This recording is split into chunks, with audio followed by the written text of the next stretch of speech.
and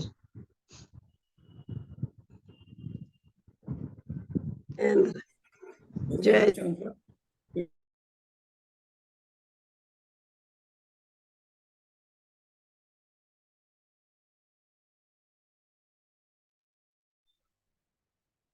सावधान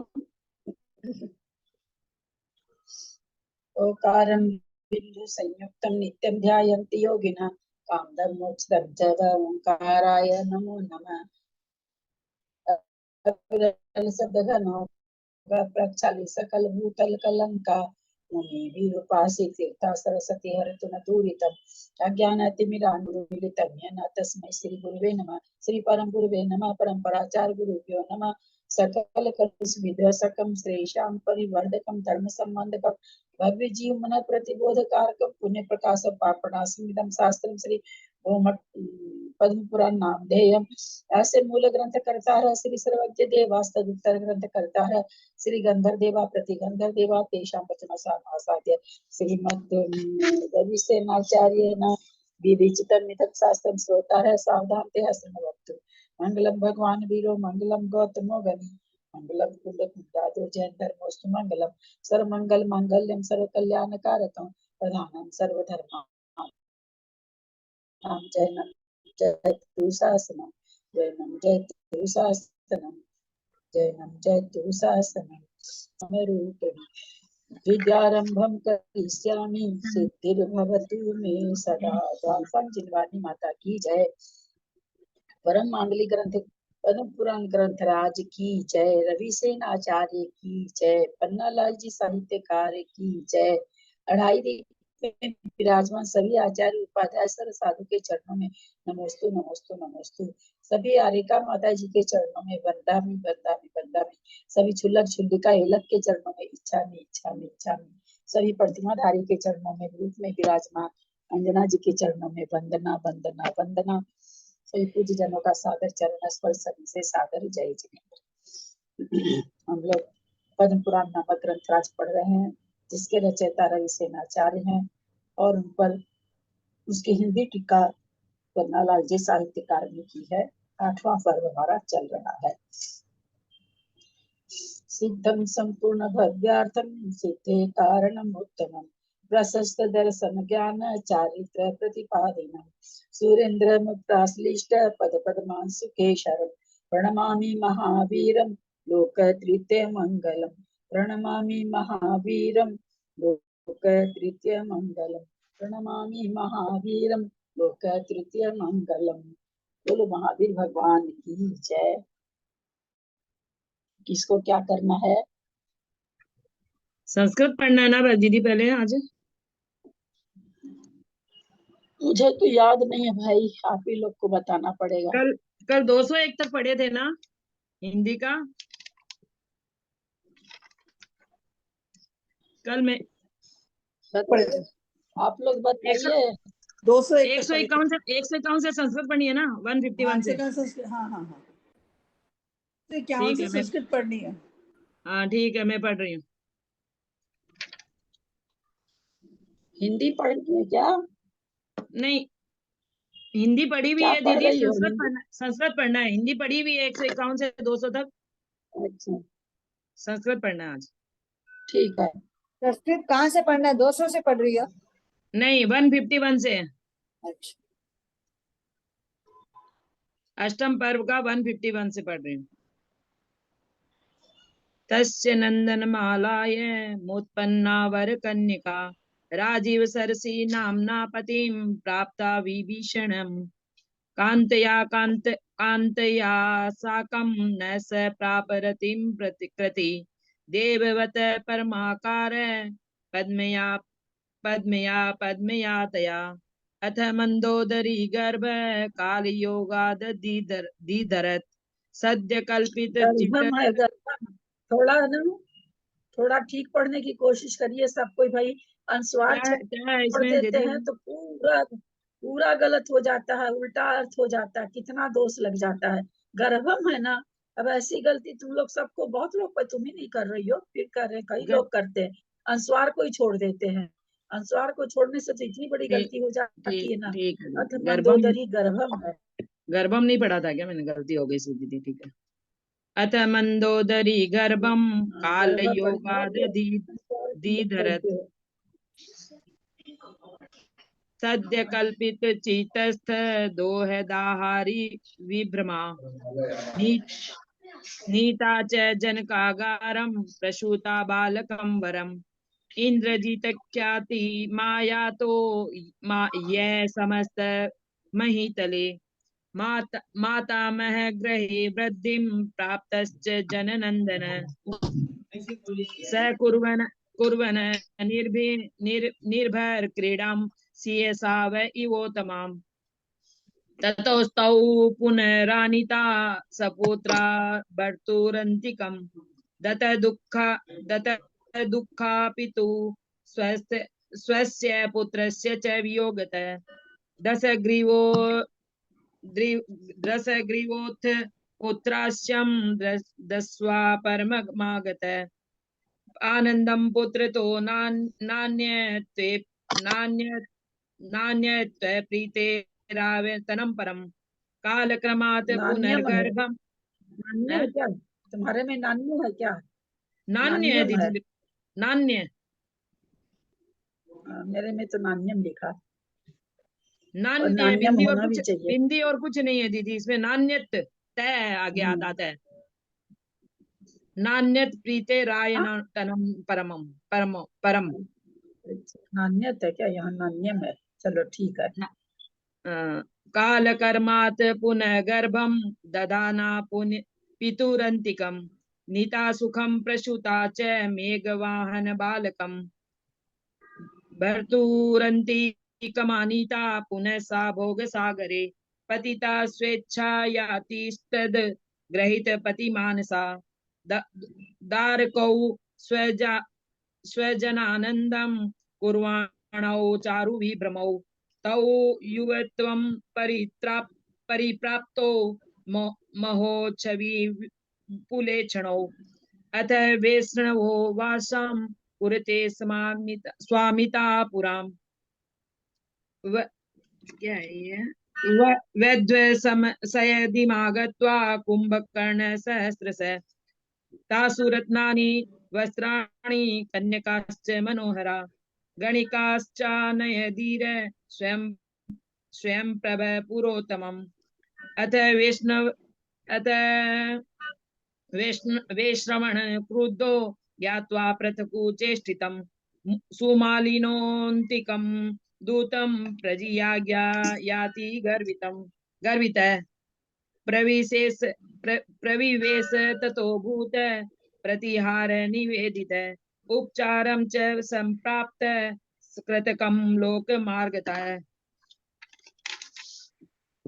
उवाचेदं तथा दूतो वाक्यालंकार संगीत समक्षं दशवक्त्रस्य सोमालीनमिति क्रमात् समस्त भुवन व्यापी कीर्ति वैश्रवण श्रुति वदतिदं महाराजो भवन्तं कुरु चेतसि पंडितोऽसि कुलीनोऽसि लोकज्ञोऽसि महानसि अकार्य संगति भीतोऽसि देशकोऽसि सुवत्म मृषु एवं विद्यस्य ते युक्तं कुर्वन्तुं शिशु चापलम् प्रमथश्चेतसं पौत्रं निवारय। क्या हुआ? शिशु चापलम है ना, ऐसे ही से कोई बात। प्रमथ चेतसं पौत्रं निवारयितुमात्मन तिरश्चां मनुष्याणां च पार्यो भेदो मे वहि कृताकृत्यं न जानन्ति केन्यतु तद्विद विस्मरन्ति च नो पूर्वं वृत्तान्तं प्रदृढमानसा जातायामपि कस्याचिद्भूतो विभूत सम्मदुतो शान्तिर्मालीवदेनैव शेषस्य स्वातकुलस्य ते को हि स्वकुल निर्मूल ध्वंस हेतु यां वदेत् समुद्र विचि सक्त सक्रस्य ध्वस्त विद्विष प्रतापो विस्मृत किं ते यतो नुश्चित मीह्यते स त्वं क्रीडसि मण्डुको द्रष्टा कंटक संकटे वक्त्ररन्ध्रे भुजङ्गस्य विषाग्निकणमोचिने नियुक्तिमत शक्नोषि नेतं तस्करधारकम् ततो ममार्पायादेय करोमस्य नियन्त्रणम् नेवं चैव कुरुते पश्य ततश्चारक वेश्मनि निगडे संयुक्तं पौत्रं यात्य मानमनेकदा अलङ्कारोदयं त्यक्त्या चिरं कालमवस्थितः तदेव विवरं भुव प्रवेष्टुमभिवाञ्छसि कूपिते मयि सक्रे वानतेऽस्ति शरणं भुवि जलबुद्ध वाताद् चिरादेव नश्यसि ततः परुस्वागवात वेगाः तम नो जल क्षोभं परममायातो दशानन महानव प्रतीकाग्राहवच्चास्य प्रस्फुरस् स्वेदमोचिने चक्षुषान्त्यरक्तेन दिग्ध्यं सकलमम्बरम् ततो वदीरवे नासा स्वरेणाम्बरगामिना करिणो निर्मदी कुर्वन् वबाण प्रतिनादिना कोऽसौ वै श्रवणो नाम को वेन्द्र परिमास्यते अस्मद् गोत्र क्रमायाता नगरी येन गृह्यते सोऽयं सेनायते काकशृगाल सरभावते इन्द्रायते स्वभृत्यानां निस्त्रप पुरुषाधम या कुद्दुत पुरुषमाकं गदत पुरुषं वच निशङ्कस्य निरस्तावत् पातयामि रुचे बलिम् इत्युक्त्वा कोशित खगमाश्चर्कस् कृश प्रतवीयत इन्दीवरनेनेव येन व्याप्तं महाशर कुर्वाणं क्वणनं वातादृशादिव संकम्पनं नीतं कालमिवासि त्वम् हिंसाया इव सावकम् उद्गुर्णश्चाय मेतेन येवेगादागत्य चान्तरम् विभीषणेन सरुद्ध सान्त्वनत चेतिरसादरम् व्रतस्यापराध कलीवस्यापहात्मन विकृत निज देहस्य शुक्रस्येवानुभाषिण हृदस्थेन नाथेन पिशाचेन चोदिते दूतावाची प्रवन्तन्ते यत्र देहा इवावसा तत प्रसिद्ध दयामार्य कुरु प्राणिनि दुःखिते रुद्रवत्युर्विलोके क्षुद्रवदे कृते शिरस्सु विदिशामेव तव खड्गपतिष्यति न हि गण्डोपदान हन्तुं वेन तेय प्रवर्तते एवं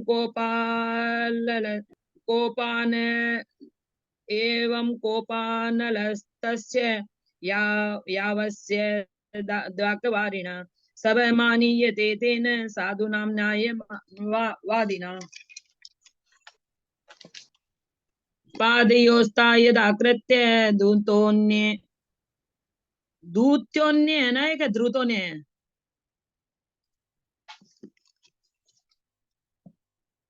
दू है या रे की मात्रा है दीदी दूतोन्य सुखिलीकृत है दू है ना दूतोन्य सुखिलीकृत है क्षिप्रं निष्कासिता देहाद् बीगभृत्यं दुःखनिर्मितं गत्वा वैष्णवामे येयं वस्ता तेन वेदिता दशग्रीवादिनिष्क्रान्ता वाणी चात्यन्त दुःखता तेन विभूतास्य कोपवह्नि समुत्थित अमात इव सोनेन भृत्य चेत सुवण्टित अचीकरश्च संग्राम संज्ञां परुसतुर्यत रणसज्जायया सन्ध्यो मणिभद्रादयो दयैव कृता निर्दे वैष्णवणो युद्धं यक्षयोधस्ततो कृत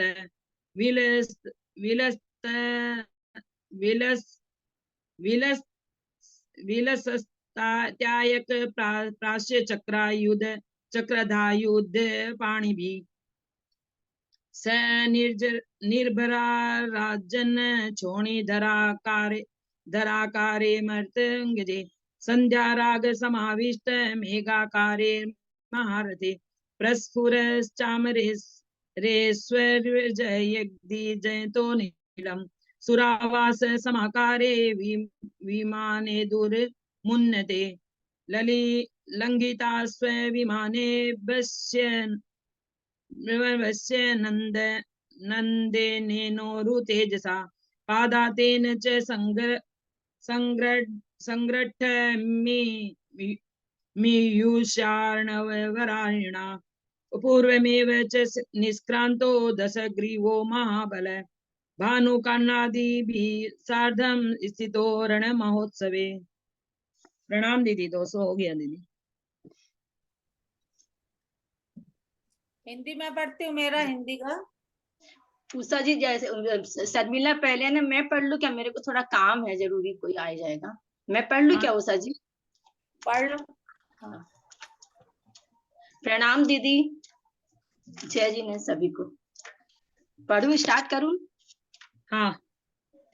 एक गूंज नामक पर्वत के शिखर पर दोनों सेनाओं का समागमन हुआ। ऐसा समागम कि जिसमें शस्त्रों के पड़ने से अग्नि उत्पन्न हो रही थी, तलवारों की खनखनाहट, घोड़ों की हिनहिनाहट, पैदल सैनिकों की आवाज, हाथियों की गर्जना, परस्पर के समागम से उत्पन्न रथों की सुंदर चित्कार, तुरही की बुलंद आवाज और बाणों की सनसनाहट से उस समय कोई मिश्रित विलक्षण ही शब्द हो रहा था। उसकी प्रतिध्वनि आकाश और पृथ्वी के बीच गूंज रही थी तथा योद्धाओं में उत्तम मद उत्पन्न कर रही थी। इस तरह जिनका आकार यमराज के मुख के समान था, जिनकी धार पैनी थी, ऐसे चक्रों, यमराज की जीवा के समान दिखने वाली तथा खून की बूंदें बरसाने वाली तलवारों, उसके रोम के समान दिखने वाले भाले, यमराज की प्रदेशिनी अंगुली की उपमा धारण करने वाले बाणों, यमराज की भुजा के आकार परिधि नामक शस्त्र और उनकी मुट्ठी के समान दिखने वाले मुदगरों से दोनों सेनाओं में क्या होता है? हाँ, प्रदेशिनी, यमराज की प्रदेशिनी। दीदी बताएंगी। यमराज की जैसी हुआ ना। हाँ, यमराज की प्रदेशिनी अंगुली के उपमा धारण करने वाली बाणों। कौन सा भाई गाथा वगैरह वो बोला करिए ना, सूत्र बोला करिए कौन सी है? 200 से शुरू किए हैं दीदी। हाँ, 200 से 205 पूछ रही, उसको पूछना चाहिए ना कि कौन सा है। ऐसे थोड़ी नजर तुरंत इधर उधर हो जाती है। कहाँ पर इसमें 205 नंबर 183 में तीसरी लाइन शुरुआत। इस तरह जिनका आकार यमराज के मुख के समान था, जिनकी धार पहनी थी, ऐसे चक्रों यमराज की जिह्वा के समान दिखने वाली तथा खून के नहीं, उससे पहले वाली है दीदी लाइन, उससे पहले उसके ऊपर तीसरा लाइन में उसके बाद है, उसके बाद है। ठीक पढ़ रही है, भाभी ठीक पढ़ रही है।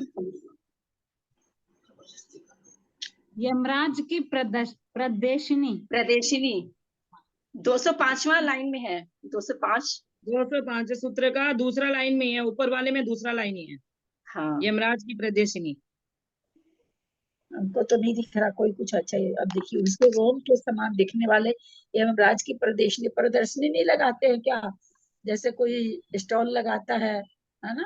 तो बाहर अच्छा के छोटे छोटे गहनों का, कपड़ों का सब स्टॉल लगाते एग्जीबिशन हैं ना, तो उसको प्रदर्शनी कहते एग्जीबिशन हैं। अंगुली की हाँ, उपमा मतलब अंगुली की उपमा। नहीं दीदी, एग्जीबिशन या एग्जीबिशन अंगुली की टाइप। उपमा देना, ये अंगुली शब्द की उपमा प्रदर्शनी देना। नहीं है, प्रदर्शनी है। प्रदेशिनी है। प्रदर्शनी नहीं है। हाँ तो वही फिर प्रदर्शनी वही होगा। अंगुली की उपमा भी तो लिखे हैं। यमराज की प्रदर्शनी अंगुली की उपमा धारण करने वाले बाणों। उपमा धारण करने वाले बाणों, यमराज की भुजा के आकार परिघ नामक शस्त्रों।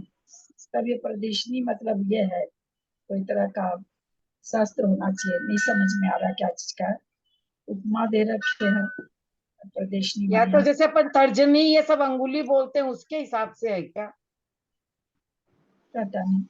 हथेली के लिए, शायद हथेली के लिए आया यमराज ये, कि हथेली मतलब आया मतलब प्रदेशनी उंगली के ऊपर दान करने वाले बांध प्रदेश उपमा ही बता रहे हैं सारी। हाँ, उपमा तो है ही है, उपमा तो है ही है। उपमा, उंगली की मैडम उपमा धारण करने दीदी, वाले बाणों। तर्जनी अंगुली होता है, प्रदर्शनी का मतलब तर्जनी अंगुली, प्रदर्शनी का मतलब तर्जनी होता है। चलिए। यमराज की भुजा के आकार परिधि नामक शस्त्रों और उनकी मुट्ठी के समान दिखने वाले मुदगरों से दोनों भुजाओं में बड़ा भारी युद्ध हुआ।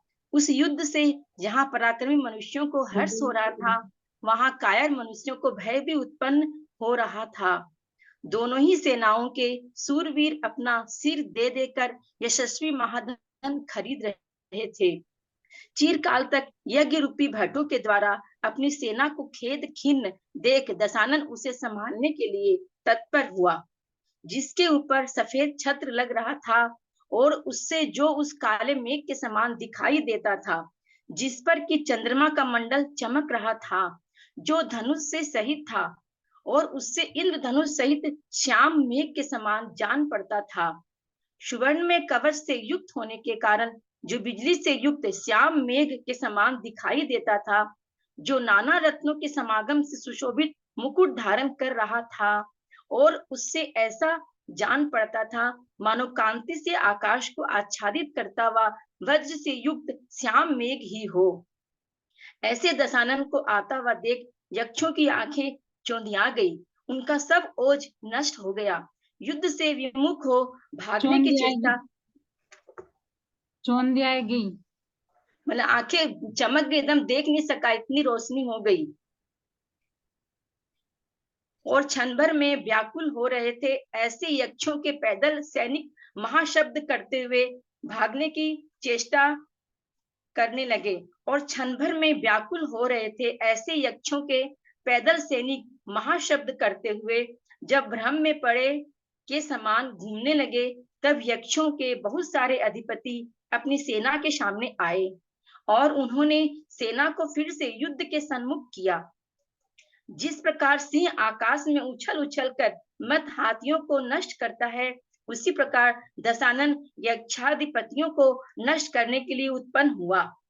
शस्त्र रूपी ज्वालाओं से युक्त दशानन रूपी अग्नि क्रोध रूपी वायु से प्रेरित होकर शत्रु सेना रूपी वन में वृद्धि को प्राप्त हो रही थी। उस समय पृथ्वी, रथ, घोड़े, हाथी अथवा विमान पर ऐसा एक भी आदमी नहीं बचा जो रावण के बाणों से सच्छिद्र न हुआ हो। युद्ध में दशानन को सामने आता देख वैश्रवण क्षण भर में भाई के उत्तम स्नेह को प्राप्त हुआ, साथ ही अनुपम विषाद और राजलक्ष्मी से उदासीनता को प्राप्त हुआ। जिस प्रकार पहले बाहुबली अपने भाई भरत से द्वेष कर पछताए, उसी प्रकार वैश्रवण भी भाई दशानन से विरोध कर पछताया, पर मन ही मन शांत अवस्था को प्राप्त हुआ। विचार करने लगा कि जिस संसार में प्राणी नाना योनियों में चक्र की भांति परिवर्तन करते रहते हैं, वह संसार दुख का पात्र है, कष्ट स्वरूप है, अतः उसे धिक्कार हो। देखो, ऐश्वर्य में मत होकर मैंने यह कौन सा कार्य प्रारंभ कर रखा है कि जिसमें अहंकार वश अपने भाई का विध्वंस किया जाता है। वह इस प्रकार उत्कृष्ट वचन कहने लगा कि हे दशानन सुन, क्षणिक राज लक्ष्मी से प्रेरित होकर यह कौन सा पाप कर्म किया जा रहा है। मैं तेरी मौसी का पुत्र हूँ, अतः तुझसे सगे भाई जैसा स्नेह करता हूँ। भाइयों के साथ अनुचित व्यवस्था करना उचित नहीं है। यह प्राणी मनोहर विषयों की आशा से प्राणियों का वध कर बहुत भारी दुखों से युक्त भयंकर नरक में जाता है। जिस प्रकार कोई मनुष्य एक दिन का तो राज्य प्राप्त करे और उसके फलस्वरूप वर्ष भर मृत्यु को प्राप्त हो, उसी प्रकार निश्चय से यह प्राणी विषयों के द्वारा क्षण स्थायी सुख प्राप्त करता है और उसके फलस्वरूप अपरिमित काल तक दुख प्राप्त करता है। यथार्थ में यह जीवन नेत्रों की टिमकार के समान क्षण भंगुर है। सो है दशानन, क्या तू यह जानता नहीं है जिससे भोगों के निमित्त यह कार्य कर रहा है। तब दयाहीन दशानन ने हंसते हुए कहा कि हे वेश्रवण, यह धर्म श्रवण करने का समय नहीं है। मदोन्मत्त हाथियों पर चढ़े तथा तलवार को हाथ में धारण करने वाले मनुष्य तो शत्रु का संहार करते हैं, न कि धर्म का उपदेश। व्यर्थ ही बहुत क्यों बक रहा है। या तो तलवार के मार्ग में खड़ा हो या मेरे लिए प्रणाम कर, तेरी तीसरी गति नहीं है।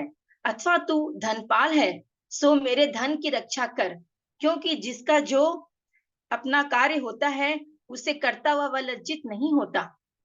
तब वैश्रवण फिर दशानन से बोला कि निश्चय ही तेरी आयु अल्प रह गई है, इसलिए तू इस प्रकार कुरु वचन बोल रहा है। इसके उत्तर में रोष से कुपित मन को धारण करने वाले दशानन ने फिर कहा कि यदि मेरी सामर्थ्य है तो मार। तब वैश्रवण ने कहा कि तू बड़ा है, इसलिए प्रथम तू ही मुझे मार, क्योंकि जिनके शरीर में घाव नहीं लगता ऐसे सूरवीरों का पराक्रम बुद्धि को प्राप्त नहीं होता। तब मध्याह्न के समय जिस प्रकार सूर्य अपनी किरणें पृथ्वी के ऊपर छोड़ता है, उसी प्रकार वैश्रवण ने दशानन के ऊपर बाण छोड़े। तत्पश्चात दशानन ने अपने बाणों से उसके बाण छेद डाले और बिना किसी आकुलता के लगातार छोड़े हुए बाणों से उसके ऊपर मंडप सा तान दिया। अवसर पाकर श्रवण ने अर्धचंद्र बाण से दशानन का धनुष तोड़ डाला और उसे रथ से च्युत कर दिया। तत्पश्चात अद्भुत पराक्रम का धारी दशानन मेघ के समान शब्द करने वाले मेघनाद नामक दूसरे रथ पर वेग से चढ़कर वैश्रवण के समीप पहुंचा। वहां बहुत भारी क्रोध से उसने जोर जोर से चलाए हुए उल्का के समान आकार वाले वज्र दंडों से वैश्रवण का कवच चूर चूर कर डाला और सफेद माला को धारण करने वाले उसके हृदय में वेगशाली भिंडी माल से इतने जमकर प्रहार किया कि वह वहीं मूर्छित हो गया।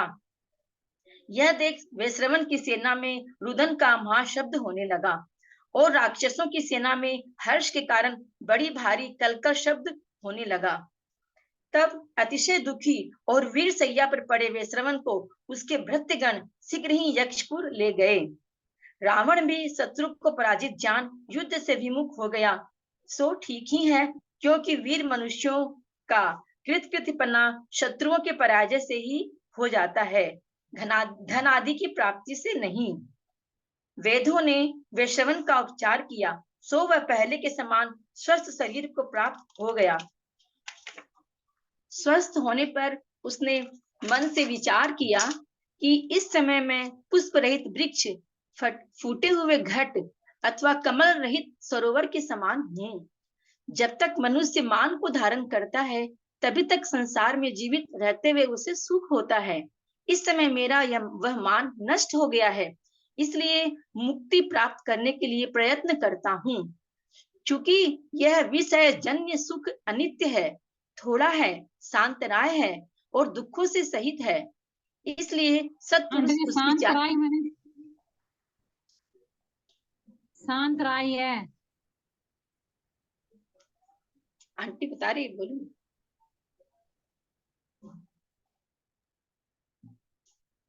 मैंने 245 के बाद में है, शांतराय है।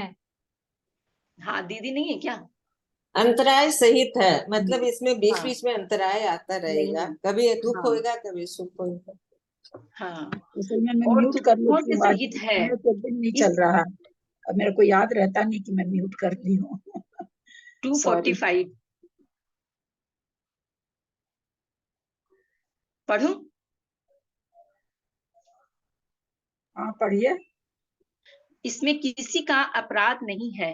यह तो प्राणियों ने अन्य जन्म में जो कर्म कर रखे हैं उन्हीं की समस्त चेष्टा है।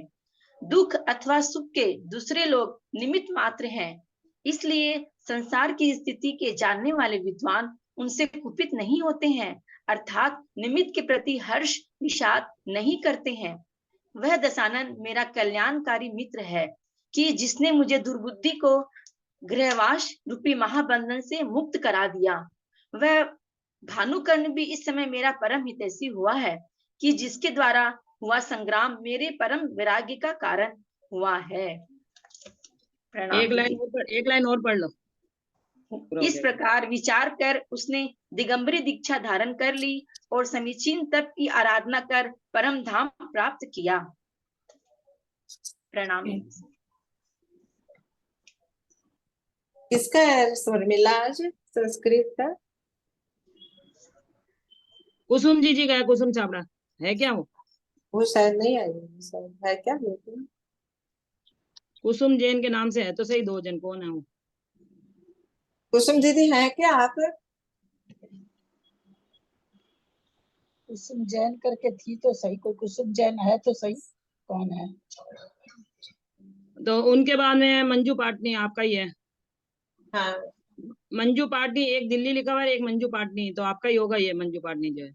मंजू हाँ पाटनी दिल्ली, मंजू दिल्ली है वो, मंजू पाटनी नहीं, मंजू वो तो उनके बाद में है। मंजू पाटनी का भी पहले है। मंजू पाटनी का तो ठीक। कल ऊपर तो हो चुका है, दिल्ली वाले का होगा। नहीं, मेरा संस्कृत का नहीं हुआ था, वो हिंदी का ही पढ़ा था।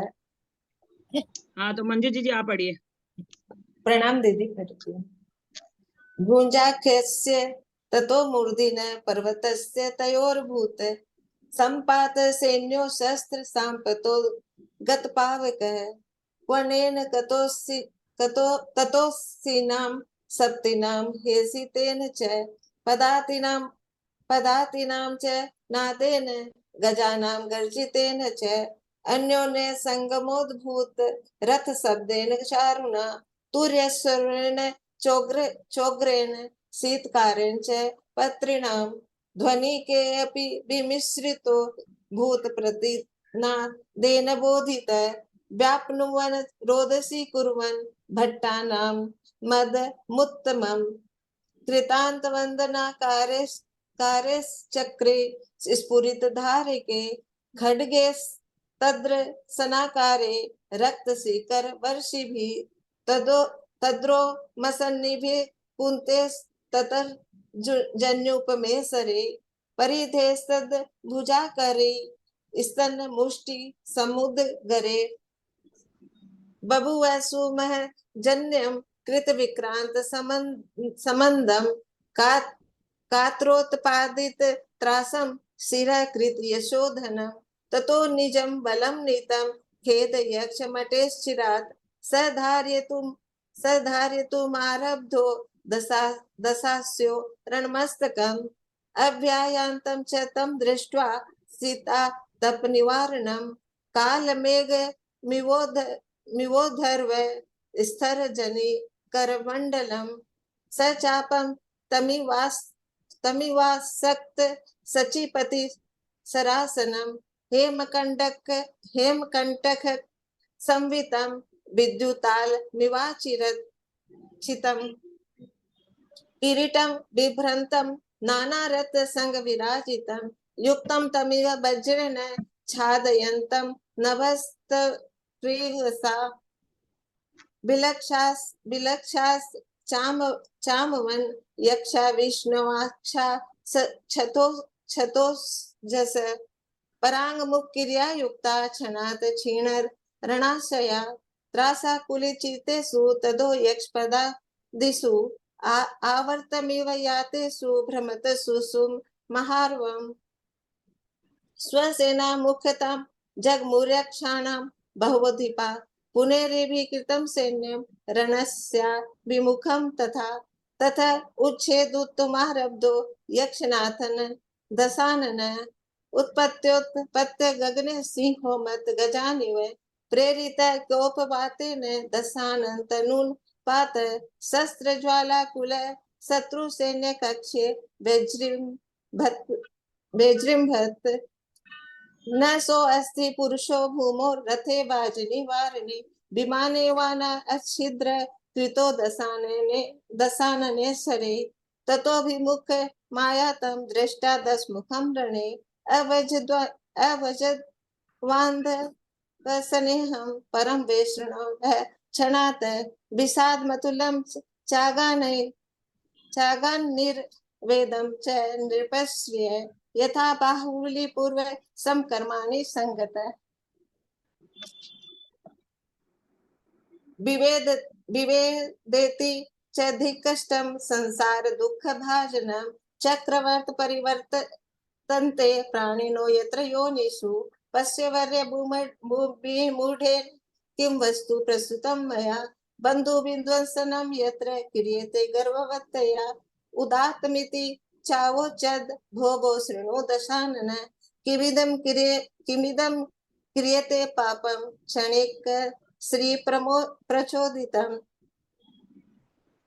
मातृष्वसु सुतो अहं ते सोदर प्रीति संगत ततो बंधुसु नो युक्तं व्यवहार हर्तुम सांप्रतं कृत्वा प्राणिवदं जन्तुर्मनोज्ञ विश्यासया पर्याति नरकं भीमं सुमहा दुःख संकुलं यथेक दिवसं राज्यं प्राप्तं संवत्सरं वदं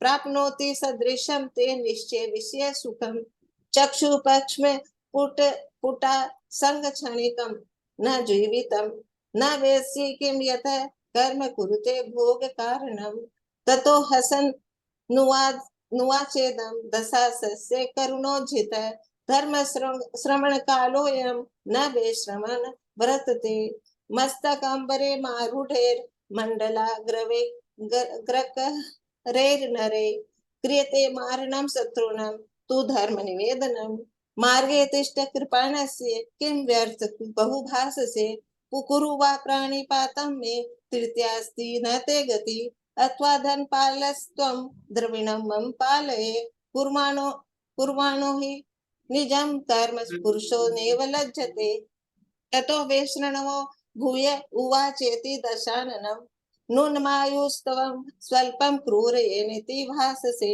भूयोऽपि मानसं बिभ्रततो रोषन् रुषितम् अस्ति चेत् सामर्थ्ये जहित्या दशाननः जगाद स ततो ज्येष्ठस्त्वं मा प्रथम मा जहि वीर्यमक्ष तकायानं सूरा नाम्न हि वर्धते ऊर्ध्वततो दशास्यस्य तरान् वैश्रणोमुच्यत करानिवानेन मूर्धिन मध्याह्ने दूषितां पति चिच्छेद सायकान तस्य ततो वाणेर्दशानन मण्डलपं च घनं चक्रे क्षणमात्राद नाकुल रन्ध्रं वैश्रवणं प्राप्य संसाकार्धेषुणा ततः दशासस्या छिन्न चापं चक्रे चेतं रथच्युतं ततोऽन्यं रथमारूह्य वेगादोम्बोध निस्वनं तथा सक्तो दशग्रीवो गूढोके पुष्पकान्तिकम् उल्कारेस्ततस्तेन वज्रदण्डेर्घनेतरितः कणसः कवचं कीर्ण धनदस्य महारुषा हृदय शुक्ल मालेथ भिंड मालिन वेगिना जघान केकस्यस्तं तथा मूर्छाभितो यत ततो जातो महाक्रंद सैन्य वे श्रवणाश्रिते तौसाश्च रक्षसां सैन्य जात कलकलो महान ततो भृत्य समुद्र धृत्य वीरसया प्रतिष्ठिति क्षिप्रं यक्षूरं नीतो धनदो वृष दुखित दशास्योऽपि चितं शत्रुं ज्ञात्वा निववृते रणात् वीराणां शत्रुभङ्गेन कृतत्वं न धनादिना अतः प्रतिक्रिया चक्रे धनदस्य चिकित्सके प्रतश्च पूर्ववद देहमिति चक्रे च चेतसि द्रुमस्य पुष्पमुक्तस्य भग्नस्य वृषभस्य च सरस चाप्ये पद्मस्य वर्तेऽहं सादृश्यो धुना मानमुदहतः पुंसो जीवतः संसृतो सुखं तच्च मे साम्प्रतं नास्ति तस्मान् मुक्त्यर्थमायते एतदर्थ न वाञ्छति सन्तो विसेजं सुखं यदेतद्ध्रुवं स्तोकं सामन्तरायं स दुःखकं नाग कस्यचिदप्यत्र कर्मणामिदमिहितं समस्तं प्राणी जातस्य कृतानामन्य जन्मनि निमित्र मात्र तान्य येषां सुखस्य वा बुद्धास्तेभ्यो न कुप्यन्ति संसार स्थिति वेदिने कल्याण मित्रतां यातः केक्षितन्यो मां गृहावास महापाशधेनाहं मोचितो मति बान्धवो भानुकर्णो अपि संवृत साम्प्रतं संग्राम कारणं येन कृतं परम संविदे इति संचिते जग्राहं दीक्षां दिगंबरोमसो आराध्य च तपः सम्यक् क्रमा धाम च परम गतः।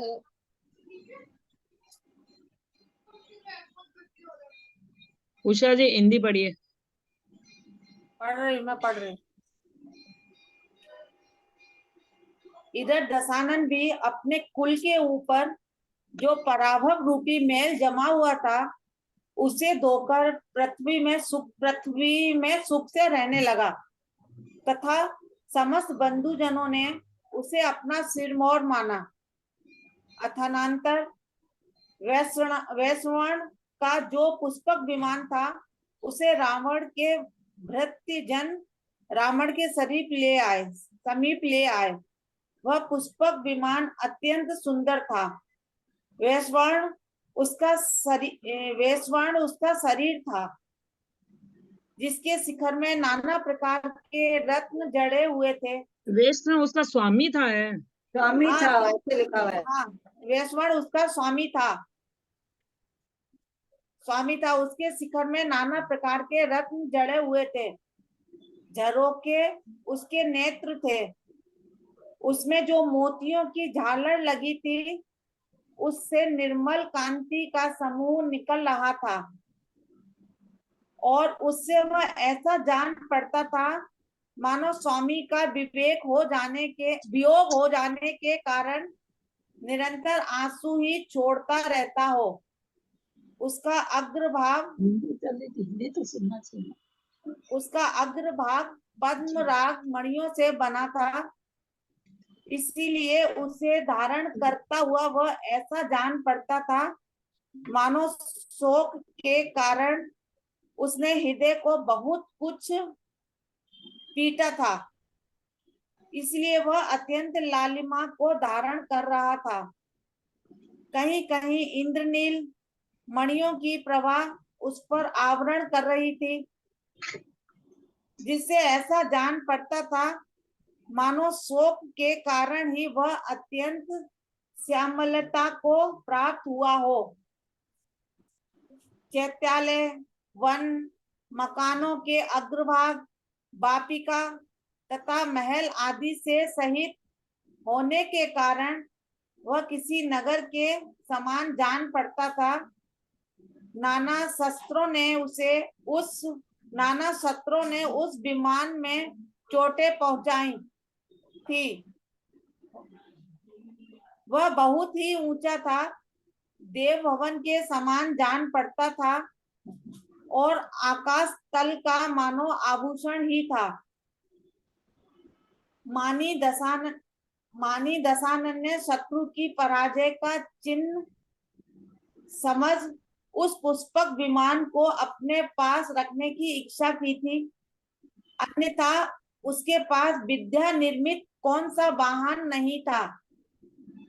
वह उस विमान पर आरूढ़ होकर मंत्रियों, वाहनों, नागरिक जनों, पुत्रों, माता पिताओं तथा बंधुजन के साथ चला। वह उस विमान के अंदर अंतःपुर रूपी महाकमल वन के बीच में सुख से बैठा था। उसकी गति को कोई नहीं रोक सकता था तथा अपनी इच्छा अनुसार उसने हाव भाव रूपी आभूषण धारण कर रखे थे। चाप, त्रिशूल, तलवार, भाला और पास आदि शस्त्र जिनके हाथ में थे तथा जिन्होंने अनेक आश्चर्यजनक कार्य करके दिखलाए थे, ऐसे अनेक सेवक उसके पीछे पीछे चल रहे थे, जिन्होंने शत्रुओं के समूह का अंत कर दिया था, जो चक्राकार मंडल बनाकर पास खड़े थे, जिनका चित्त गुणों के अधीन था तथा जो महावैभव से शोभित थे। ऐसे अनेक सामंत उसके साथ जा रहे थे। सामंत माने सामंत दीदी बताए, सामंत माने उनके साथ जो सिपाही वगैरह होंगे, मंत्री मंत्री वगैरह, हाँ, दरबारी मंत्री वगैरह, शायद वही होगा। गोशीर आदि विलेपनों से उसका सारा शरीर लिप्त था तथा उत्तमोत्तम विद्याधारियां हाथ में लिए हुए सुंदर चमरों से उसे हवा कर रही थी। वह चंद्रमा के समान सुशोभित ऊपर तने हुए छत्र से ऐसा सुशोभित हो रहा था मानो शत्रु की पराजय से उत्पन्न यश से ही सुशोभित हो रहा हो। वह सूर्य के समान उत्कृष्ट तेज को धारण कर रहा था तथा लक्ष्मी से इंद्र के समान जान पड़ता था। इस प्रकार पुण्य से उत्पन्न फल को प्राप्त होता हुआ वह दक्षिण समुद्र की ओर चला। हाथी पर बैठा हुआ कुंभकर्ण और रथ पर बैठा था। हाथी पर बैठा हुआ कुंभकर्ण और रथ पर बैठा तथा स्वाभिमान रूपी वैभव से युक्त विभीषण, इस प्रकार दोनों भाई उसके पीछे पीछे जा रहे थे। भाई बांधवों एवं सामंतों से सहित महादैत्यमय भी, जिनमें सिंह, सरभ आदि जंतु जुते थे। सांप, सिंह, सरभ, सरभ, सरभ मतलब पशु है, एक प्रकार का पशु है। सिंह, सरभ आदि जंतु जुते थे ऐसे रथों पर बैठकर जा रहा था। मरीच, अंबर विद्युत, वज्र, वज्रोदर, बुद्ध, ब्रजाक्ष, क्रूर नर, नक्र, सारण और सुनय, ये राजा मय के मंत्री तथा उत्कृष्ट वैभव से युक्त अन्य अनेक विद्याधरों के राजा उसके पीछे पीछे चल रहे थे। इस प्रकार समस्त दक्षिण दिशा को वश कर रहा वह पर्वत नहीं वश कर रहा वन, पर्वत तथा समुद्र से सहित पृथ्वी को देखता हुआ अन्य दिशा की ओर चला। राजा में क्या मतलब कितने मंत्री थे? मतलब ज्यादा, 1 2 3 4 5 6 मंत्री 7 तो बहुत 8 होते ही है। 9। मंत्री तो बहुत होते ही हैं, एक ही थोड़ी होता है। इसमें 9 मंत्रियों का नाम। अथनंतर एक दिन विनय से जिसका शरीर झुक रहा था, ऐसा दशानन आकाश में बहुत ऊंचे चढ़कर अपने दादा सुमाली से आश्चर्यचकित हो पूछता है कि हे पूज्य, इधर इस पर्वत के शिखर पर सरोवर तो नहीं है, पर कमलों का वन लहलहा रहा है। सो इस महा आश्चर्य को आप देखें। हे स्वामिन, यहाँ पृथ्वी तल पर पड़े रंग बिरंगे बड़े बड़े मेघ निश्चल होकर कैसे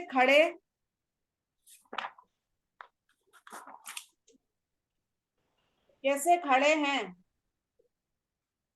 तब सुमाली ने नमः सिद्धेभ्य कहकर दशानन से कहा कि हे वत्स, न तो ये कमल है न मेघ ही है, किंतु सफेद पताकाएं जिन पर छाया कर रही हैं तथा जिनमें हजारों प्रकार के तोरण बने हुए हैं, ऐसे ऐसे ये जिन मंदिर पर्वत के शिखरों पर सुशोभित हो रहे हैं।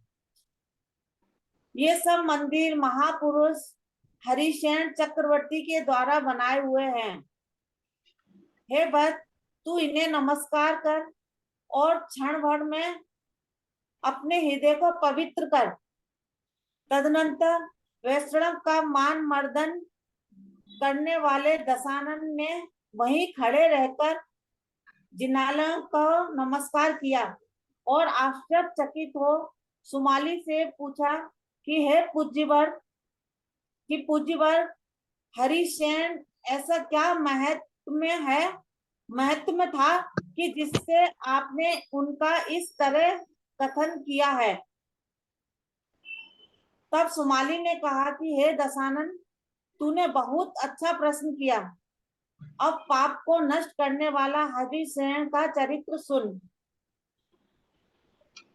कांपिल्य नगर में अपने यश के द्वारा समस्त संसार को व्याप्त करने वाला सिंह ध्वज।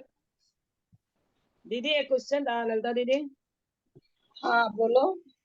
ये इसमें मतलब ये शास्त्र में जो वर्णन आ रहा है, तो ये क्या जैसे कहीं पे आ रहा है कि गौतम स्वामी से श्रेणी के राजा ने एक प्रश्न पूछा, अभी कहीं पे जैसे ये आ रहा है, ये जैसे समोसरण का बता रहे हैं कि अजितनाथ भगवान के समोसरण की मतलब में ये था है। वैसे ये मुनि सुव्रतनाथ भगवान के राज्य काल में ये सब रावण और सब हुए थे, मतलब उनके काल में। तो मतलब क्या ये कथानक आ रहा है क्या उसका कि गौतम स्वामी श्रेणी के राजा से क्वेश्चन पूछ रहे हैं उनका? गौतम स्वामी से पूछ रहा है, वही कथानक आ रहा, उस समय का थोड़ी है। तो भगवान के मोक्ष जाने के बाद है ना, मुनि सुवर्तनाथ भगवान का बताने जा रहे हैं आगे, तो उस समय का है। रामचंद्र जी तो उस समय हुए थे, तो उस समय का पीछे का कथानक बता रहे हैं। ये कथानक मतलब गौतम स्वामी श्रेणी के राजा को बता रहे हैं क्या? हाँ पढ़ो, आगे पढ़ो दीदी। हरिसेन कौन था? हरिसेन कौन था आंटी जी? चक्रवर्ती था ना? हरिसेन चक्रवर्ती था ना? पंचम चक्रवर्ती। रीता तो मुझे नहीं याद रहता भाई कि कौन सा चक्रवर्ती, क्या चक्रवर्ती था इतना याद है। पढ़ो दीदी। हाँ हाँ ठीक है। अच्छा, सिंहध्वज नाम का एक बड़ा राजा रहता था। उसकी बपरा नाम की पटरानी थी, जो स्त्रियों के योग गुणों से सुशोभित थी तथा अपने सौभाग्य के कारण सैकड़ों रानियों में आभूषण पना को प्राप्त थी। उन दोनों से परम अभ्युदय को धारण करने वाला हरिसेन नाम का पुत्र हुआ। दीदी एक मिनट, तो ये हरिसेन चरित्र आप सुना रहे हैं, तो ये कौन से का मतलब उसी उनके टाइम का है क्या, रावण के टाइम का है? इतना तो याद नहीं है तुमको, हमको तुम लोग को तो मैं पहले कहती हूँ कि मुझे ये सब बिल्कुल भी याद नहीं रहता है ना। और इतना ये उल्टा सीधा ऐसे आ जाता है ना, तो थोड़ा समझ में कंफ्यूजन नहीं हो जाता है। हाँ, तो आगे जाके मेरे समझ में क्लियर हो जाना चाहिए। अभी तो नहीं हो रहा है, आगे जाके हो जाना चाहिए ऐसा लगता है। और रावण का बता रहे, रावण का काल का नहीं होगा मेरे ख्याल से। ये अभी सुना रहे हैं ना रावण को, तो ये पास्ट का ही होगा, कोई पहले का है। हाँ पहले का है ये। हाँ, तो उनके दादा सुमाली उनके मतलब उनको कथानक सुना रहे हैं हरिसेन चक्रवर्ती का। हाँ हरिशन चक्रवर्ती की कहानी सुना रहे तो हैं। ये तो और पहले का होना चाहिए, और भी। हाँ पहले का ही होना चाहिए। पहले का ही है ये। हरिसेन नाम का पुत्र हुआ। वह पुत्र उत्तमोत्तम 64 लक्षणों से युक्त था तथा पापों को नष्ट करने वाला था। किसी एक समय स्थानिक महोत्सव आया, सो धर्मशील प्रभा रानी ने नगर में जिनेंद्र भगवान का रथ निकलवाना चाहा। राजा सिंहध्वज की महालक्ष्मी नामक दूसरी रानी थी, जो कि सौभाग्य के गर्व से सदा विहल रहती थी। विहल रहती थी माने दुखी, व्याकुल व्याकुल रहती थी। विवल मतलब व्याकुल रहती थी। अनेक खोटी चेष्टाओं से भरी महालक्ष्मी बपरा की सोच थी। मैं तो कितना इस नंबर में क्या नंबर है? कुछ बोल रहे हैं दीदी? इसीलिए मतलब इनमें कहानी में कहानी अंदर से मतलब निकले ही जा रही है ना, वही है भाई, वही वाली बात आ रही है, रिश्ता समझ। इसीलिए उसने उसके विरुद्ध आवाज उठाई कि पहले मेरा ब्रह्मरथ नगर की गलियों में घूमेगा, उसके पीछे बपरा रानी के द्वारा बनवाया हुआ जैन रथ घूम सकेगा। ये सुनकर बपरा को इतना दुख हुआ कि मानो उसके हृदय में वज्र की ही चोट लगी हो। दुख से संतप्त होकर उसने प्रतिज्ञा की कि यदि मेरा यह रथ नगर में पहले घूमेगा तो मैं पूर्व की तरह पुनः आहार करूंगी, अन्यथा नहीं। यह कहकर उसने प्रतिज्ञा के चिन्ह स्वरूप बेड़ी बांध ली और सब बेनी माने बेनी बांध ली, बेनी माने नियम ले लिया, ऐसा कुछ होगा। बेड़ी चोटी बांध वेणी मतलब चोटी बांध ली अपनी। उसका मुख कमल शोक से मुरझा गया। वह निरंतर मुख से श्वास और नेत्रों से आंसू छोड़ रही थी। माता की ऐसी दशा देख हरिसेन ने कहा कि हे मां, जिसका पहले कभी स्वप्न में भी तुमने सेवन नहीं किया, वह अमांगलिक रुदन तुमने क्यों प्रारंभ किया? अब बस करो और रुदन का कारण कहो। तदनंतर माता का कहा कारण सुनकर हरिसेन ने इस प्रकार विचार किया कि अहो, मैं क्या करूं, ये बहुत भारी पीड़ा प्राप्त हुई है। सो पिता से इसे कैसे कहूं? वह पिता है और वह माता है और यह माता है, दोनों ही मेरे लिए परम गुरु हैं। मैं किसके प्रति द्वेष करूं? आश्चर्य है कि मैं बड़े संकट में आ पड़ा हूं। कुछ भी हो, पर मैं रुदन करती माता को देखने में असमर्थ हूं। ऐसा विचार कर वह महल से निकल पड़ा और हिंसक जंतुओं से भरे हुए वन में चला गया। वहां वह निर्जन वन में मूल फल आदि खाता और सरोवरों में पानी पीता हुआ निर्भय होकर घूमने लगा।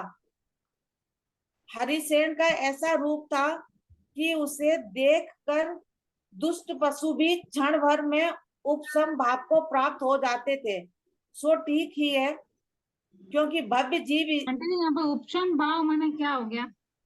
उपशम भाव को शांत भाव। मतलब शांत भाव को प्राप्त हो जाते थे। ठीक।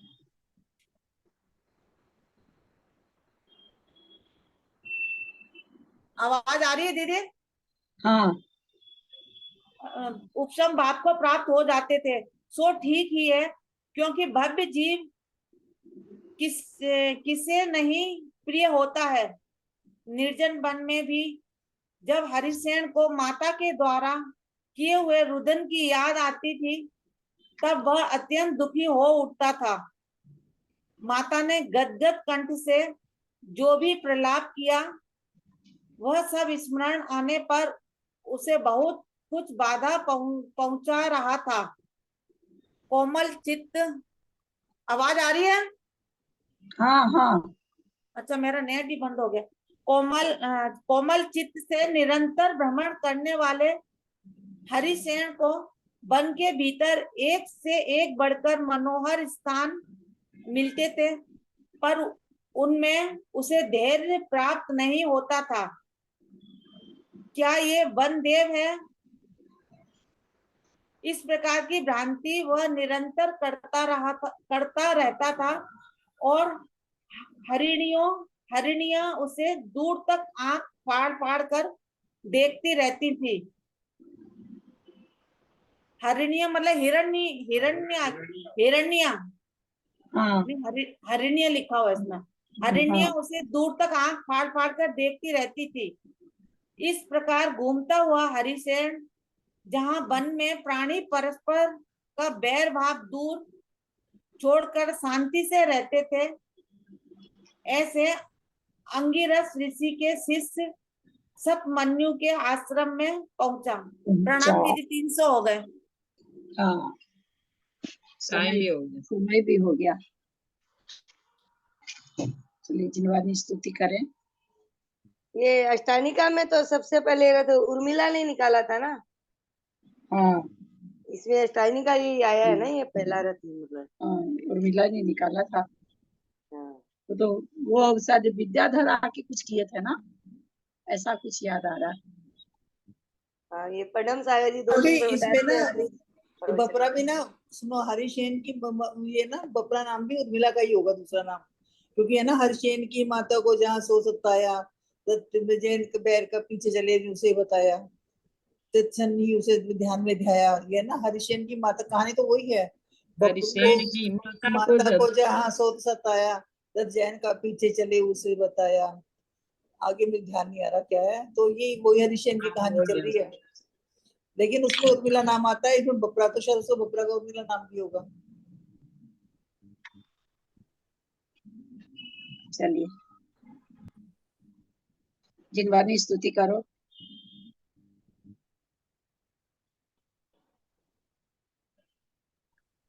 कोई कर रहे हैं और कोई करिए ना।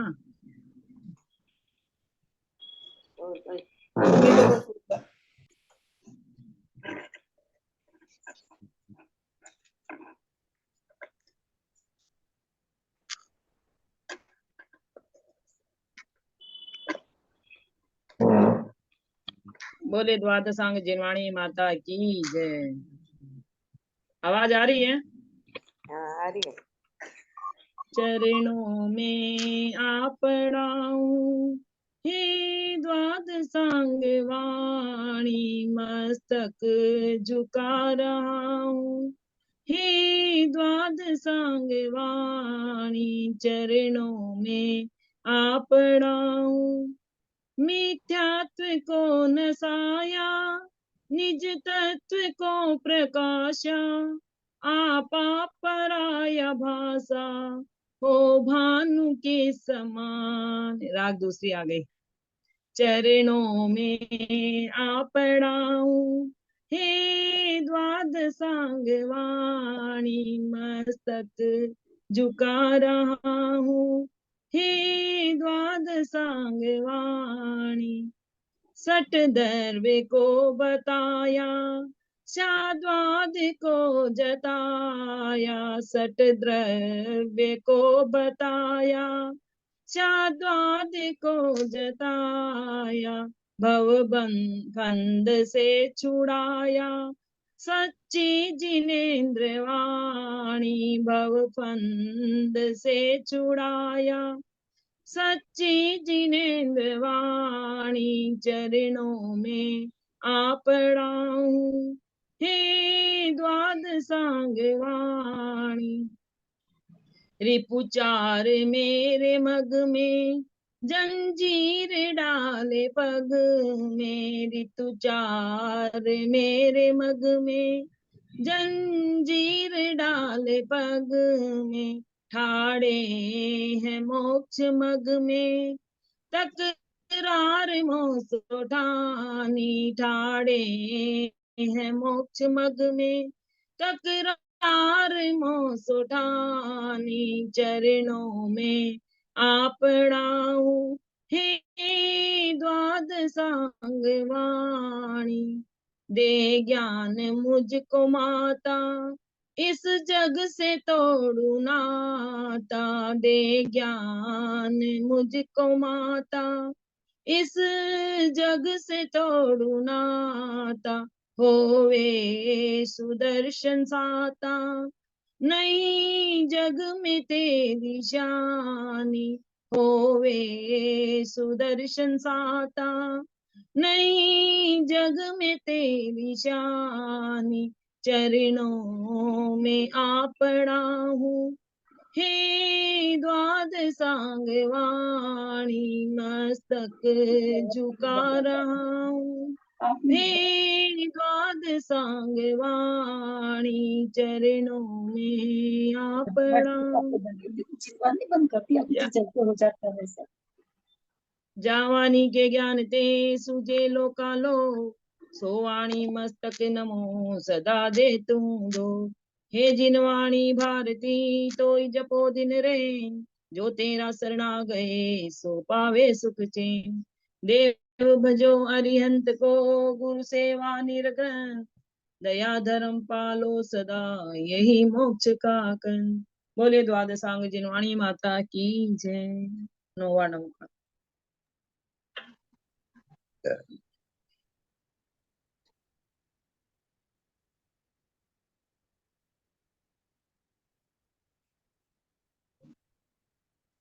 भावी को प्रणाम, सभी को सादर जय जिनेन्द्र, प्रतिमाधारियों को बंदना।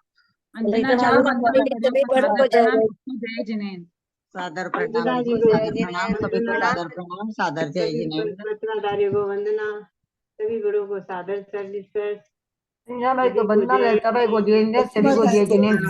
सभी को सादर जय जिनेन्द्र। बड़ों को प्रणाम, सभी को त्यागी को वंदना, भाभी को प्रणाम, बाकी सभी को जय जिनेन्द्र। सभी को अंजना दीदी को वंदना, ललिता दीदी को प्रणाम, सभी बड़ों को प्रणाम, सभी को जय जिनेन्द्र। सभी बड़ों को प्रणाम, सभी को जय जिनेन्द्र। सभी बड़ों को सादर प्रणाम, सभी को सादर जय जिनेन्द्र। सभी को सादर जय जिनेन्द्र। अंजना जी को वंदना, बड़ों का सादर चरण स्पर्श, सभी से सादर जय जिनेन्द्र।